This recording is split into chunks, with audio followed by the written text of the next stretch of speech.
titulares. Gobierno asegura que tomó acciones sobre audios que involucran a funcionarios públicos. El FBI realiza diligencias en torno al crimen de Villavicencio. El gobierno asegura que mantiene el control en la cárcel regional. Una mujer extranjera fue asesinada a disparos en Manabí. Matan a dirigente de la Revolución Ciudadana en Esmeraldas. Escenario político argentino quedó dividido de cara a las elecciones de octubre. Y en los deportes, Moisés Caicedo firmó con el Chelsea hasta el año 2031.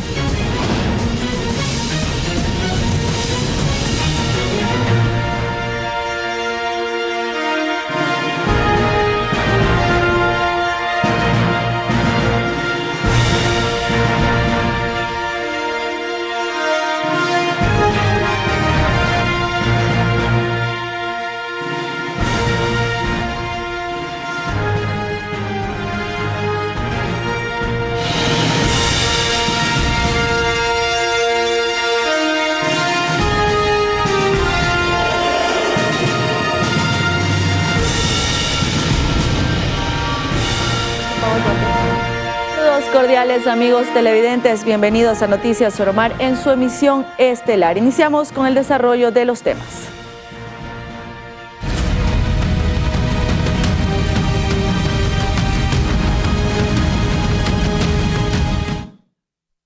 Iniciamos contándoles que agentes del FBI llegaron hasta la Fiscalía General del Estado para apoyar las investigaciones respecto al asesinato de Fernando Villavicencio. Por otra parte, su reemplazo, Cristian Zurita, asegura que el CNE no les permite usar los fondos de promoción electoral. Tras el asesinato del candidato a la presidencia Fernando Villavicencio, el FBI llegó al país y se han mantenido en reuniones en la Fiscalía General del Estado para apoyar en las investigaciones en torno a este caso que ha generado conmoción a nivel nacional e incluso internacional. Ya tuvieron la reunión tripartita entre la Fiscalía, la Policía Nacional, que obviamente está apoyando en el tema de la investigación, y el FBI. Pero aquí hay algo que decir con absoluta claridad. Quien es la titular de la investigación es la Fiscalía General y obviamente será la institución la que determine el campo de apoyo y de colaboración. Siempre toda colaboración es bienvenida y nosotros lo recibimos con mucho agrado porque al final son tres instituciones que tienen muchísima experiencia en este tema. Adicional a esto, su reemplazo, Cristian Zurita, indicó mediante redes sociales que el CNE les ha impedido de usar el Fondo de Promoción Electoral, por lo que los han dejado sin capacidad de pautar en televisión sus spots. Frente a esto, la entidad electoral respondió que el movimiento ya ha hecho uso de $251,000 de 309,000. Es decir, el 81% del fondo de promoción. Además, el CNE ya notificó a las organizaciones políticas el reemplazo de la candidatura presidencial del movimiento Construye, por lo que en el plazo de 2 días los partidos podrán presentar objeciones y posterior a ello se elaborará el respectivo informe de calificación y cumplimiento de requisitos, recomendando o no su calificación al Pleno del CNE. Y después de ello, los sujetos políticos pueden ingresar recursos administrativos y jurisdiccionales. Anaí Vélez, Noticias Soromar. Y los atentados contra integrantes de partidos políticos continúan. Este lunes 14 de agosto se registró el asesinato de Pedro Briones, dirigente de la Revolución Ciudadana en Esmeraldas. Según Paola Cabezas, candidata a la Asamblea por el mismo partido, el dirigente fue asesinado a disparos por presuntos delincuentes. Briones se desempeñaba como director parroquial del movimiento en San Mateo, provincia de Esmeraldas. Hasta el momento, por este hecho, se han pronunciado en redes sociales varios miembros de la Revolución Ciudadana, entre ellos Rafael Correa y la candidata presidencial Luisa González, quienes lamentaron lo ocurrido. Y en otro tema, el Consejo de la Judicatura desarrollará un taller de capacitación sobre seguridad y autoprotección que estará dirigido a todos los servidores judiciales del país. El objetivo de este seminario es proporcionar información útil para que los funcionarios puedan enfrentar situaciones de riesgo en su entorno laboral y personal. En este sentido, la charla se realizará vía Zoom y tendrá una duración de 2 horas diarias, de lunes a sábado. Mientras tanto, quienes participen de la capacitación el día domingo tendrán que rendir una prueba práctica. Este curso se llevará a cabo en conjunto con la Dirección Nacional Administrativa y las direcciones provinciales, la Dirección General de Inteligencia y la Escuela de la Función Judicial. Y atención, porque un clima de vigilancia se vivió en horas de la mañana y mediodía en la cárcel regional 4 de Guayaquil, mientras que en los exteriores más de 100 motorizados se manifestaron con camisas blancas, al parecer en muestra de respaldo hacia uno de los cabecillas de las bandas recluido en ese recinto. Fue cerca del mediodía cuando desde el EQ 911 se alertó a la policía sobre la presencia de una gran cantidad de motorizados en los exteriores de la cárcel regional. El general Villarroel, comandante de la zona 8, explica que la reacción fue inmediata. Llegamos con aproximadamente 400 motorizados de los diferentes distritos y por lo cual las personas que se encontraban aquí con camisetas blancas salieron del lugar hasta un sector del distrito La Prosperina. En una de las intercepciones se ha logrado realizar algunos operativos en los cuales ya tenemos algunas personas detenidas. Al momento ya se está verificando. Un cierto desorden se registraba en la cárcel regional, por lo que se dispuso personal de las Fuerzas Armadas para que se restablezca el orden y se tome el control del recinto carcelario. Se procede a la aprehensión de un ciudadano en cuyo poder se encontró una motocicleta y un arma de fuego. Posteriormente, activadas las unidades de inteligencia y también nuestras unidades tácticas del GIR, el GOE y el GEMA, se fueron a allanar varias viviendas, de las cuales también se pudo aprender se aprendió 3 subametralladoras. El jefe policial aseguró que los operativos y allanamientos continuarán en las próximas horas en diferentes zonas de Guayaquil, donde están desplegados los equipos investigativos a fin de frenar cualquier revuelta de las organizaciones delictivas. Cristian Arias, Noticias Oromar.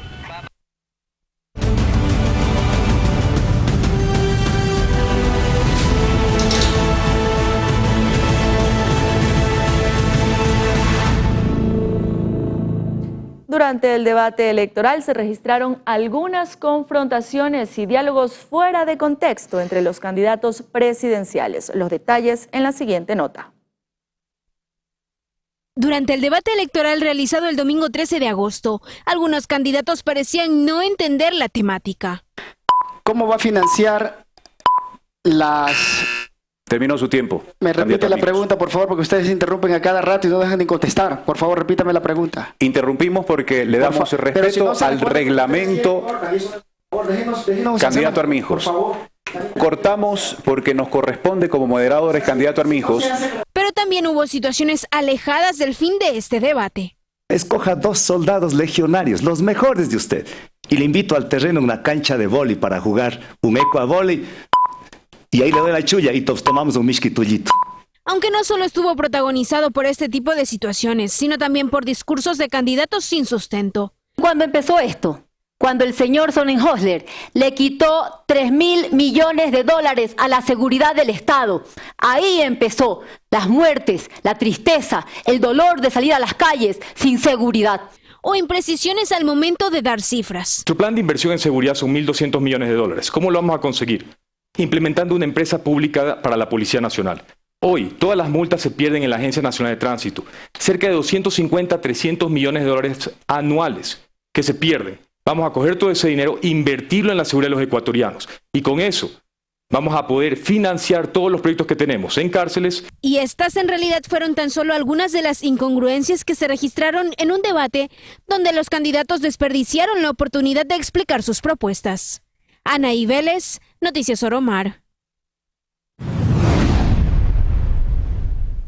Y en vista de la proximidad del proceso electoral, el Registro Civil anunció que ampliará la atención en 17 agencias del país para el servicio de cedulación. Desde este 14 de agosto hasta el 18 de este mismo mes, el Registro Civil amplió sus horarios de atención debido a las elecciones anticipadas que se llevarán a cabo este domingo. Para acceder al servicio, los usuarios deben pagar en línea o en efectivo en los puntos de pago afiliados y luego de eso agendar un turno a través de la pestaña Registro Civil en línea.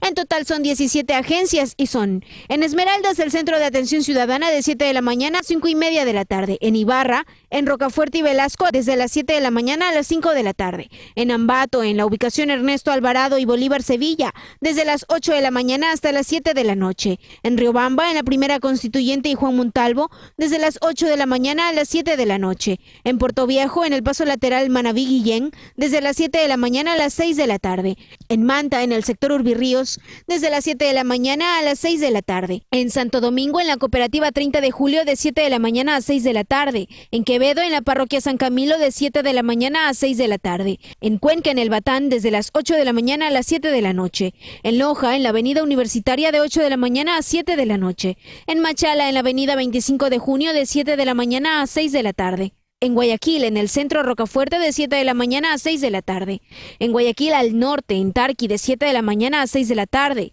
al sur, en la 25 de Julio y Los Esteros, desde las 7 de la mañana a las 6 de la tarde; en Quito, en el Iñaquito, de 8 de la mañana a 7 de la noche; en San Blas, de 7 de la mañana a 6 de la tarde; y en Quitumbe, de 7 de la mañana a 6 de la tarde. Recordemos que el costo del servicio es de $16 por renovación. Además, los de atención prioritaria no requieren de una cita para acceder al servicio. Ana y Vélez, Noticias Oromar. Los movimientos Construye y Gente Buena en Azuay expresaron su apoyo al presidenciable Cristian Zurita en reemplazo de Fernando Villavicencio y esperan información oficial de la Fiscalía General del Estado para conocer al o los autores intelectuales del crimen de su ex líder.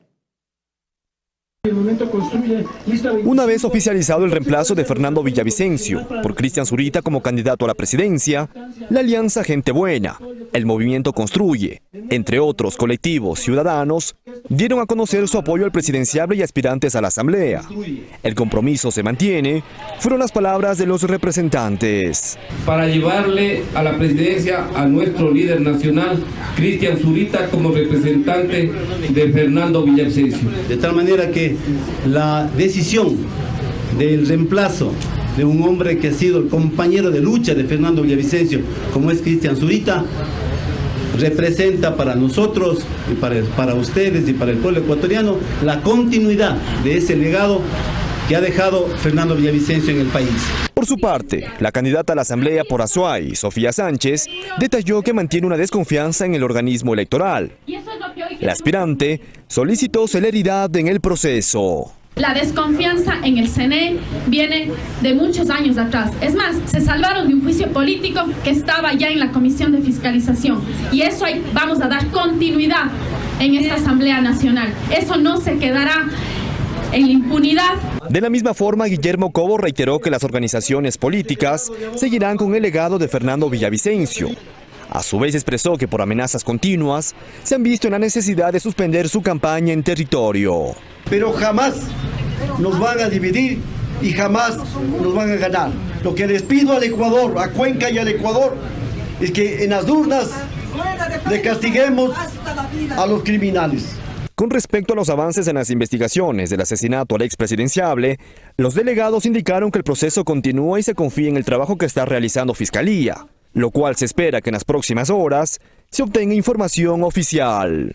Hay audios, hay llamadas que ya han sido interceptadas en su momento, hay chats, es decir, hay suficiente prueba y se está investigando.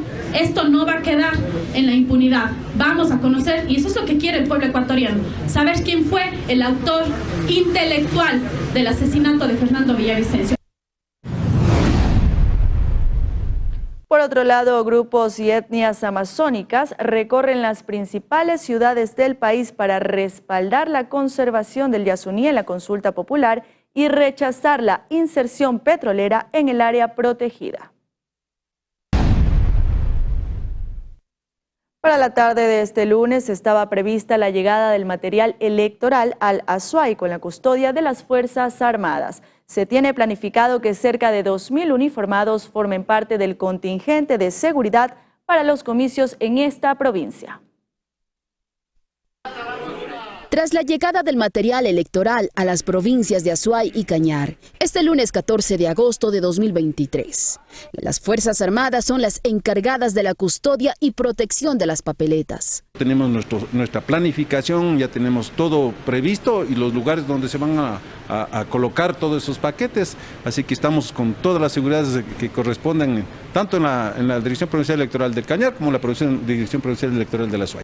En Cuenca, los kits electorales permanecerán en las bodegas del Centro de Procesamiento Electoral, por el sector de la Universidad de la Azuay, donde también hay presencia de militares.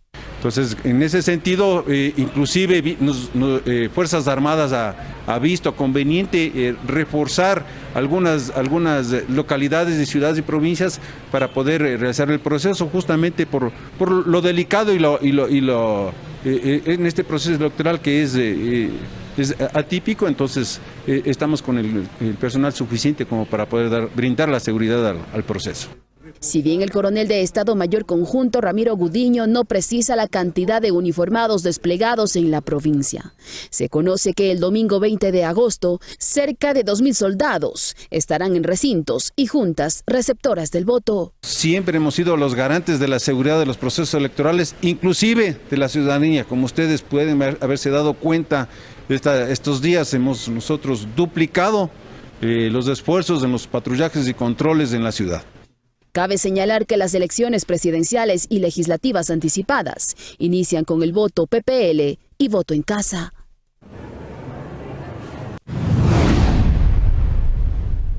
Y recuerden, amigos televidentes, que pueden reprisar este y otros informativos a través de nuestra página web www.oromartv.com y adicional ver las novelas y películas. No lo piense más y síganos ahora. Con esta recomendación hacemos una pausa y enseguida volvemos con más noticias para ustedes.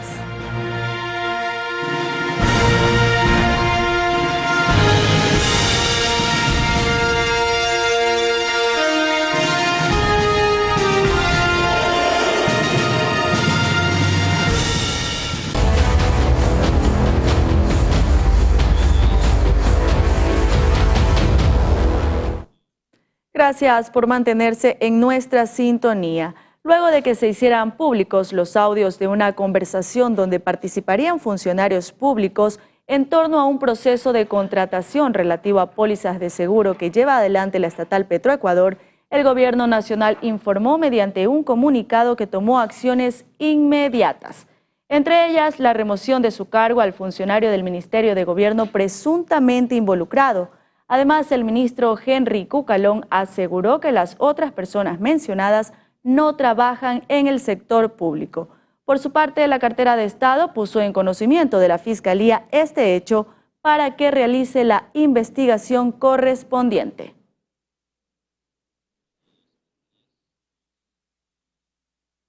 Y Ecuador analiza la posibilidad de comprar electricidad a Colombia para enfrentar la sequía prevista desde octubre. Esto evitaría la importación de gas natural.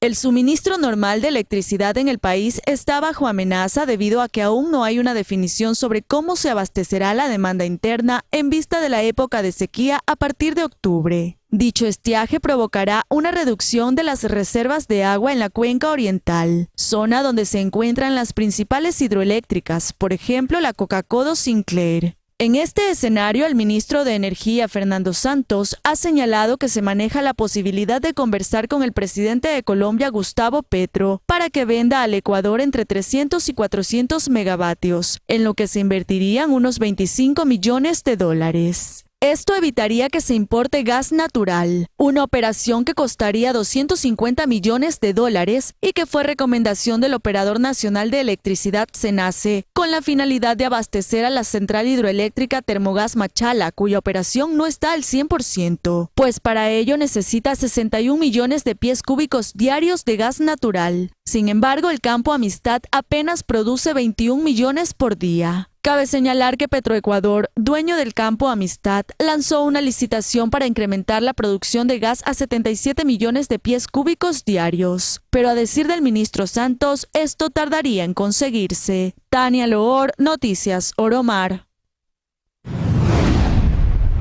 Y ahora les contamos que aunque existe una disposición de extensión del plazo para los contratos a las telefónicas entre el Estado con Conecel, que es quien tiene la marca Claro en el país, aún se desconoce la prórroga de dichos contratos, por lo que la Asociación de Empresas de Telecomunicaciones de Ecuador espera que la ampliación sea suficiente para asegurar la debida continuidad del proceso de renovación para las distintas telefonías.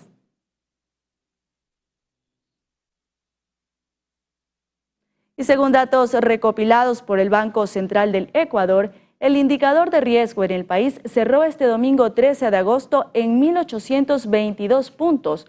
Esto frente al récord alcanzado el 3 de agosto cuando llegó a 2.035, lo cual posicionó al Estado como el segundo país con más riesgo en América Latina.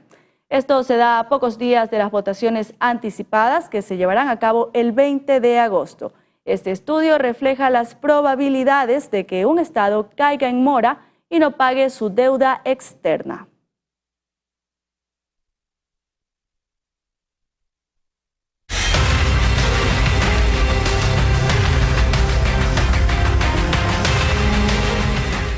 Un menor murió luego de recibir un tiro en la cabeza, producto de un ataque a balas registrado en el sector Cristo del Consuelo. Los sicarios volvieron horas más tarde para disparar contra una vivienda en la que dejaron heridos. Era la tarde del pasado domingo y una de las familias en la 12 y Oriente, barrio Cristo del Consuelo, había sacado la piscina inflable para distraer a los pequeños de la casa.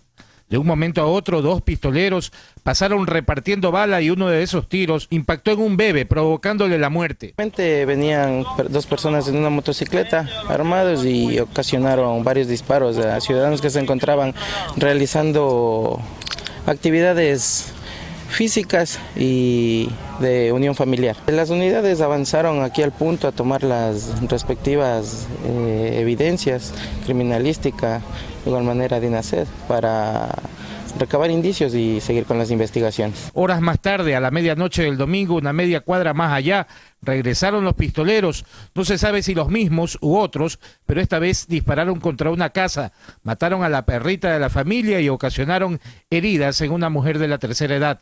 Al escuchar los disparos me levanto y corro a ver qué era. Cuando le digo, le sale mi marido y le dice, mamá, estás herida, estás herida. Y ella le dice, no estoy herida. Viene mi cuñada y le dice, estás herida, mamá. Y ella dice, no estoy herida. O sea, por lo que estaba dormida y se levantó a dormir la casa. Se pone la mano. ¿No se había dado cuenta? No, a lo que ella se pone la mano, se ve la sangre, es que ella ahí se ve que está herida. Un ciudadano más que habita en el vecindario también quedó herido después de los dos ataques armados, que nadie logra explicar los motivos ni a quién buscarían. La muerte, una vez más, dejó al barrio Cristo del Consuelo sumido en el dolor. Cristian Arias, Noticias Oromar. La Policía Nacional asegura que ya tiene una línea investigativa sobre el crimen de una mujer extranjera en Manta. Del hecho, 2 carros fueron hallados abandonados. Como Nicole Rosalí Llanes Onofrio, de 25 años de edad y de nacionalidad venezolana, fue identificada la víctima de un nuevo ataque a tiros registrado en Manta. Se pueden encontrar varios indicios balísticos en el lugar. Y según las versiones de los moradores, estaban inmersos 2 vehículos, entre los cuales se están realizando las diligencias para recabar información, direccionar acciones y poder dar con el paradero de los causantes de este evento. Esos vehículos de los que habla Hidalgo fueron hallados abandonados en 2 puntos distintos de la ciudad. El vehículo automóvil blanco, como se encuentra en la parte posterior, como un vehículo tipo Jeep color café, Hyundai Tucson, el mismo que también dejan abandonando. Una vez que se están levantando los indicios, podemos determinar cómo se han dado los eventos. Igual se encuentran algunas situaciones que se están levantando para poder direccionar con el eje investigativo y accionar del señor fiscal con las situaciones pertinentes para poder dar con los paraderos de los causantes. Los moradores de la escena del crimen, que se registró a un costado del Coliseo Lorgio Pinargote y la urbanización Manta Azul, lamentaron este hecho violento. Qué pena, y cada día por acá pena una chica joven. Además, la policía del distrito asegura que ya tiene una línea investigativa del caso y el cadáver fue llevado al centro forense de la ciudad de Manta para la necropsia de ley. Naomi Mendoza, Noticias Soromar. Y la noche de ayer se registró un sicariato en el barrio La Paz de la ciudad de Manta. El ataque criminal se dio cuando la víctima, identificada como Josué Andrew García Rojas, se movilizaba en un vehículo. El hombre, al ver la presencia de los gatilleros, intentó huir, quedando tendido en la calzada de la calle 304 y avenida 203. Según los moradores del sector, se escucharon más de 20 tiros. Hasta el lugar llegó personal especializado de la Policía Nacional para recabar indicios que ayuden con la investigación de este crimen. Ejecuta la alerta en vista de los disparos, la ciudadanía llama e inmediatamente nos articulamos y en el lugar aparentemente, según versión de los moradores, habría habido un enfrentamiento posiblemente en el lugar.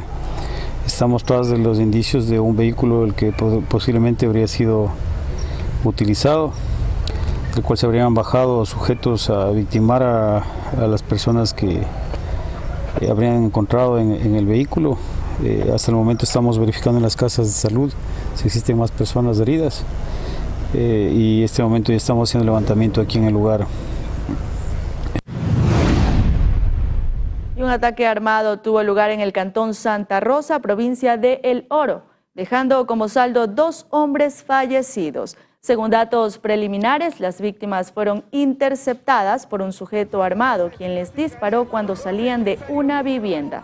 Tras el ataque, uno de los heridos fue llevado al hospital Santa Teresita en la camioneta y el otro en una ambulancia, pero en la casa de salud minutos después se confirmó la muerte de los 2 hombres, identificados como Gary Damián Huichay Durán y Juan José Pizarro Rogel. Se mencionó que se trataría de empresarios mineros y de maquinarias.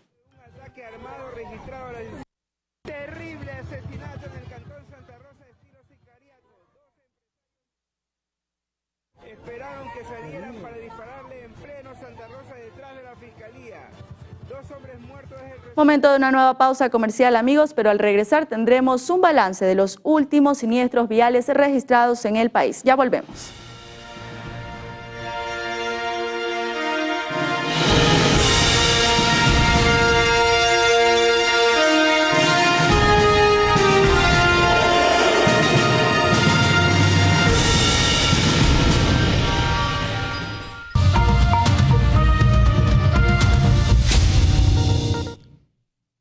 Hola, ¿qué tal, televidentes? Ya entramos en espacios de entrevistas precisamente en Oro Mar Noticias en esta emisión estelar.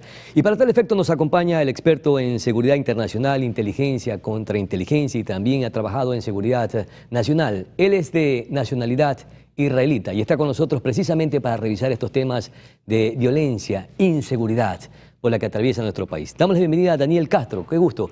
Buenas noches, Daniel. Daniel, sorprendidos porque unos 4.000 miembros de la Policía Nacional y las Fuerzas Armadas intervinieron la cárcel regional. Inclusive hicieron algunas acciones altamente positivas. Y es que allí nos preguntamos, ¿por qué esta misma acción, este mega operativo, no lo hicieron muchísimo más antes, meses antes, o quizás 2 años antes en que empezó la violencia, las muertes abominables dentro de las cárceles? ¿Por qué? Debimos haberla hecho en el 2011, cuando comenzó la reforma penitenciaria. Ahí tuvimos muchísimo espacio para meter a las personas que fuesen procesadas. Pero el sistema judicial ecuatoriano busca todo el tiempo meter a la gente presa. Y hay un montón de medidas que son preventivas, que son accesorias, que están contempladas en la Constitución, en el aparato legal, pero a los jueces no les gusta aplicar cuando se trata de cierto tipo de delito. Y eso, por supuesto, lo primero que hizo fue llenar las cárceles con microtraficantes.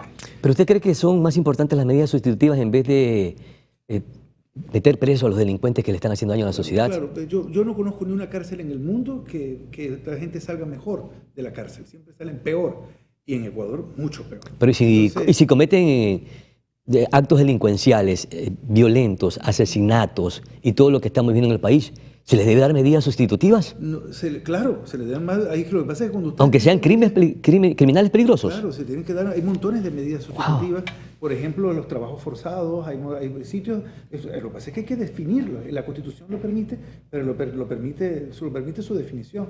Esa gente está en inercia dentro de las cárceles, consumiendo drogas, estableciendo dinámicas criminales. Es decir, que el hacinamiento es el detonante de la violencia dentro y fuera de las cárceles. Es uno de los detonantes más importantes. Pero por ejemplo, el modelo japonés pone a la gente a trabajar dentro de las cárceles. Está toda la gente fabricando y trabajando, además con modelos de disciplina cerrada. Es decir, desde el primer minuto hasta el último minuto, todo el tiempo trabajo organizado. Ahora, hay otros modelos y todos esos modelos son parte de estudios criminológicos que han demostrado que son más eficientes que lo que tenemos en el Ecuador. Lamentablemente no lo hicimos a tiempo. Ahora tenemos un problema grandísimo, inmenso, gigante. ¿Cómo resolverlo? Ya intervenimos en unas cárceles, sin embargo, las violencias aún se mantienen. Dentro de las cárceles y fuera de las cárceles. El Ecuador vive un solo problema, aunque parezca extraño, se ve todo muy complejo, pero todo es muy simple. Un solo problema, es el narcotráfico. Y lo que está sucediendo concretamente en el plano del narcotráfico es la lucha de bandas del narcotráfico por no solamente el control de las cárceles, el control de los pabellones, sino por el control de los puertos, como las plazas, como Manta. O sea, hay que controlar ciudades. Entonces, se trata del control de un negocio. Claro. El Estado lo que tiene que pensar de un mega negocio. El Estado lo que tiene que hacer es actuar sobre el negocio, independientemente de que debe haber medidas de prevención social, pero también tiene que haber medidas de prevención de inteligencia para conocer los pequeños tejidos de la delincuencia que se producen desde abajo hacia arriba. Porque ¿qué vimos en el debate presidencial? Lo que vimos fundamentalmente es cómo acabar cabecillas, salvo Yacu Pérez, que fue el único que dijo más o menos algo diferente. Claro. Todos los demás hablaban de cómo acabar con las cabecillas, pero tú acabas con la cabecilla y se viene otro y se pone en su lugar. Claro, pero es que en estos momentos estamos secuestrados por las mafias delincuenciales. Claro, entonces, pero las mafias funcionan así. Si tú tienes una enfermedad, y esa enfermedad es un cáncer, y lo que estás todo el tiempo es cortando una parte que se va a regenerar, es evidente que eres un mal cirujano. Tú tienes que ir a la raíz para cortar donde ya no se va a regenerar más. Eso no significa, por supuesto, que nosotros debamos ser pasivos con el tema de la delincuencia. Muy por el contrario, hay que ser muy activos con el tema de la delincuencia. Pero muy riguroso. Pero hay que ir hacia la fuente del problema. Y la fuente del problema es social, es económica, todo lo que siempre se ha dicho, pero también es el negocio, es el hecho de la ilegalidad de la droga. Entonces, pero también se han adoptado algunas medidas que han contribuido a este escenario de violencia. Por ejemplo, usted mencionaba que el mega negocio de narcotráfico hoy en estos momentos tiene apoderado a nuestro país. Pero ese mega negocio tuvo que empezar desde pequeño. ¿Quiénes o cómo le permitieron que ese pequeño negocio se convirtieran en un mega negocio en nuestro país? De hecho, yo soy testigo presencial de todo ese proceso. Yo fui el representante del Ministerio del Interior ante el CONCEP. Y nosotros en el Ministerio del Interior... ¿En la época de? De Correa, bajo el ministro Serrano. De Serrano. Sí. Entonces, de ahí nace la responsabilidad de todo lo que estamos viviendo. Ahí nace el problema. Todos los demás miembros del porque CONCEP... ellos se quieren zafar las manos, nosotros somos culpables. Yo lo vi con mis ojos. Todos los demás miembros del CONCEP... O sea, esta gente también es responsable de la violencia que estamos viviendo en el país. Claro, ellos permitieron altas dosis de microtráfico. O sea, si tú tienes 30 porros de marihuana, evidentemente no te lo vas a fumar, lo vas a vender.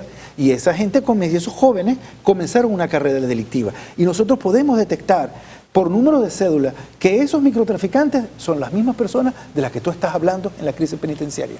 O sea, eso fue en el 2015, estamos en el 2023, ellos son los actores. Y esa tabla de consumos que aprobó también el mismo correísmo es parte del problema que estamos viviendo ahora, porque totalmente generó demanda y a través de la demanda se generaron negocios. Se generaron carreras delictivas.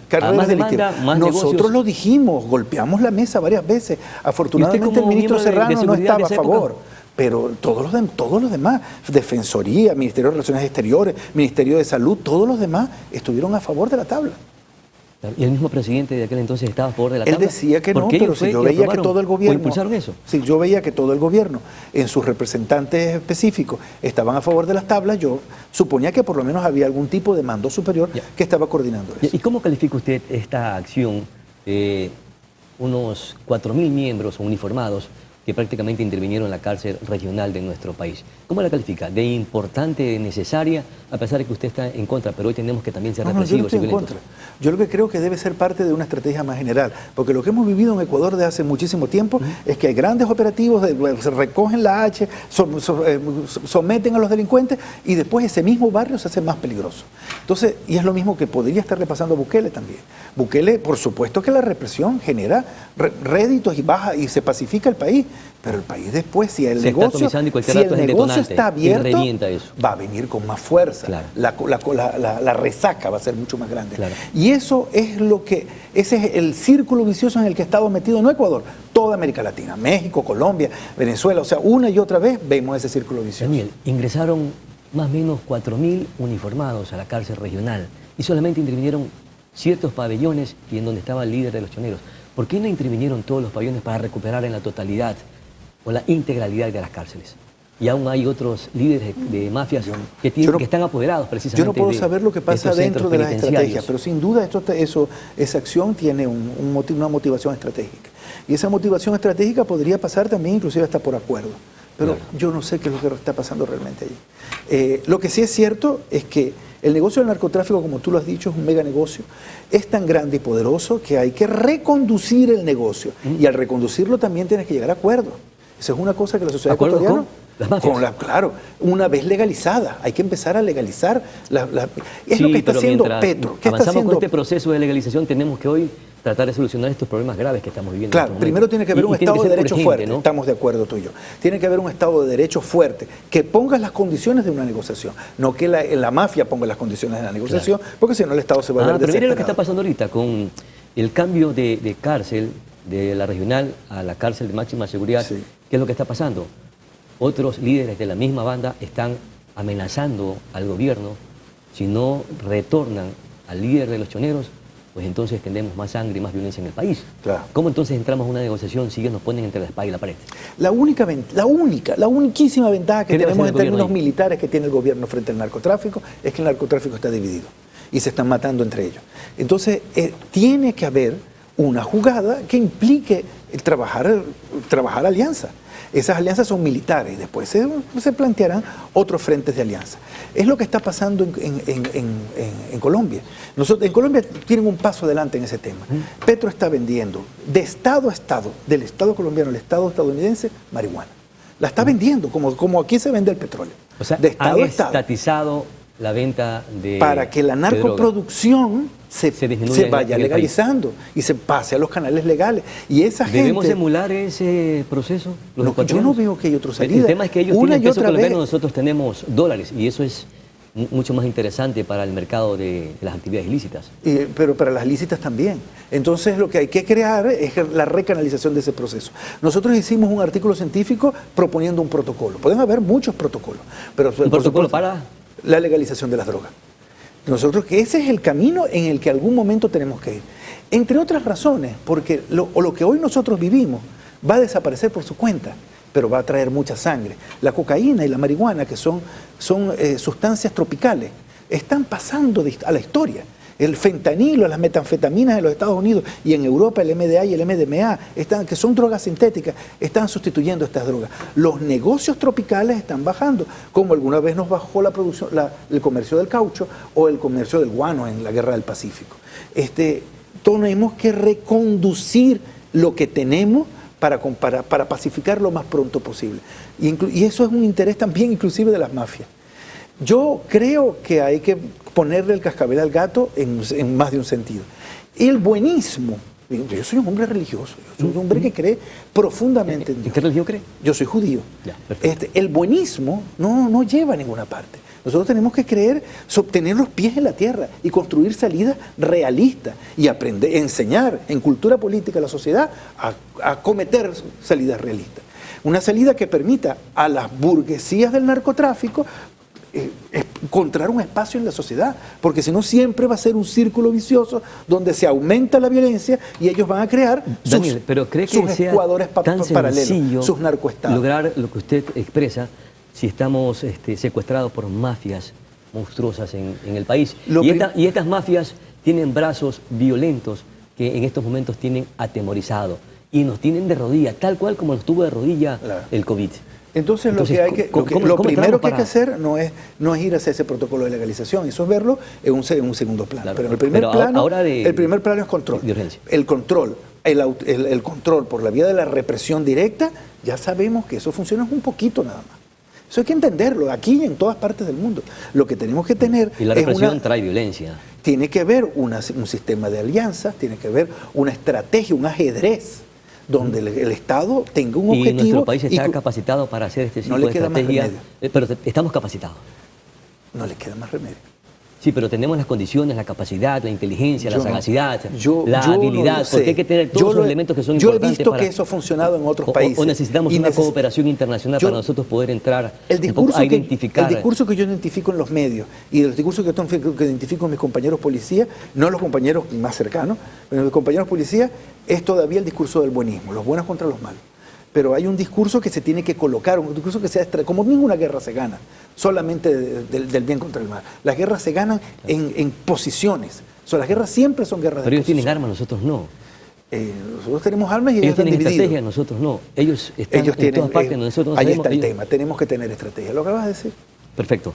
En todo caso, con la presencia del FBI, ¿usted cree que se vuelvan a resolver, por ejemplo, primero, el asesinato del candidato Fernando Villavicencio? ¿Cree que se resolverá? ¿Tendremos los nombres de los autores? Yo creo que nosotros tenemos en la policía ecuatoriana, y digo nosotros porque yo tengo cariño por segmentos de la policía ecuatoriana que han luchado honestamente desde adentro, porque he trabajado, los conozco. Pero estamos contaminados. Claro.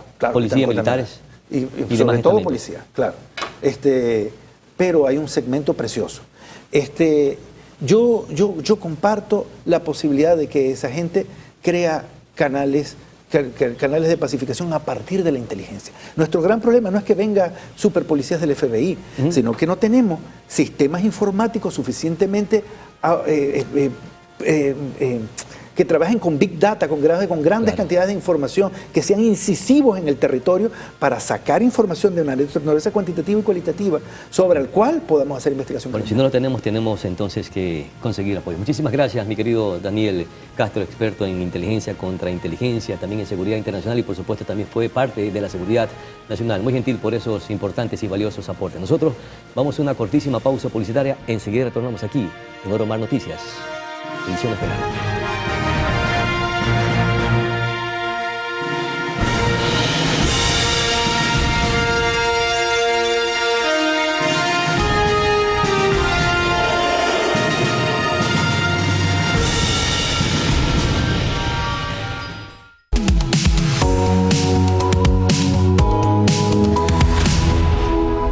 Produbanco y la Universidad San Francisco de Quito presentan un papel sobre el desempeño de las pymes lideradas por mujeres durante el COVID-19. En la siguiente nota revisamos los resultados de este estudio.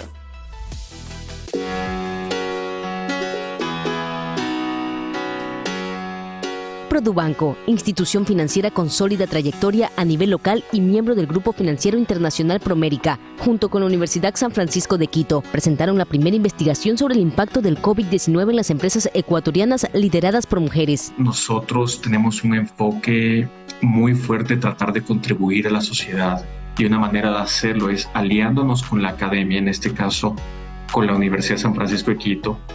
Compartimos gran parte de estos hallazgos, de esta información, y ellos lo tradujeron a esta investigación, este paper, viendo conductas y analizando, entendiendo nichos de cosas que ocurrieron en la pandemia a raíz de estas conversaciones que nosotros tuvimos. Para este paper, el banco analizó datos de alrededor de 5.000 empresas durante los meses de abril y mayo de 2020. A pesar de los desafíos sin precedentes a los que se enfrentaron las organizaciones, se encontraron resultados interesantes que arrojaron luz sobre cómo influyeron diferentes factores en su desempeño. Que las empresas lideradas por mujeres, cuando son pequeñas, tenían una probabilidad más alta de no estar operando al inicio de la pandemia. Destacó, por ejemplo, que las empresas lideradas por mujeres en este contexto tenían más probabilidades de estar enfocados en cómo pagar su nómina. A partir de estos resultados y comprometidos con sus clientes, la entidad trabajó en la elaboración de alivios financieros. Por supuesto, fruto de estas conversaciones, entre otras cosas, tuvimos $139 millones en el 2020 que entregamos dentro de programas de alivio financiero. Esto es haciendo planes 1-1 para los clientes, entregando periodos de gracia a obligaciones que ya tenían, entregando capital de trabajo extra para reactivarlas, entregando plazos más altos. Y esa es la ventaja de estas conversaciones. Nos permitió no hacer una solución de una sola talla para todos nuestros clientes, sino ir uno a uno, lo cual es muy valioso eventualmente. De esta forma, Produbanco deja claro una vez más que cuenta con una gran experiencia y también con una amplia cartera de productos y servicios para atender eficientemente a los sectores corporativo, empresarial, pyme y personas. María José Pino Argote, Noticias Oromar. Llegamos a la parte final, amigos. Gracias por iniciar su semana informándose con nosotros. Muy buenas noches.